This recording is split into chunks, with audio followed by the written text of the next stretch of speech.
High, আজ তোমাদের সাথে আবারও এক বিয়েবাড়ির খাবার দাবারের ভিডিও নিয়ে চলে এসেছি। তোমরা নিশ্চয়ই বিয়েবাড়িতে মাশরুম পকোড়া কিংবা মাশরুম চিলি খেয়ে থাকতে পারো, কিন্তু বিয়েবাড়িতে মাশরুম পোস্ত কি কখনো খেয়েছো? যদি খেয়ে থাকো অবশ্যই কমেন্টে জানিও। তবে কিন্তু আজকে বিয়েবাড়ির মেনুতে মাশরুম পোস্ত আছে। চলো তাহলে মাশরুম পোস্ত ছাড়া আর কি কি মেনু আছে দেখে নেওয়া যাক।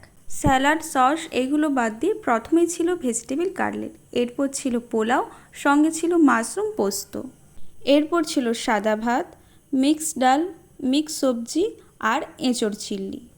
আর এই সকল আইটেম দিয়ে ভাত খেতে খেতে চলে এসেছিল বিয়েবাড়ির স্পেশাল চিকেন কষা।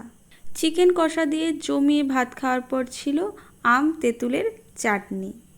চাটনির পর ছিল পাঁপড়, পায়েস আর মিষ্টি। তবে মিষ্টিটা কিছুটা পাউরুটির মতো খেতে। মিষ্টির পর ছিল আইসক্রিম আর সবার শেষে ছিল সতমোলা।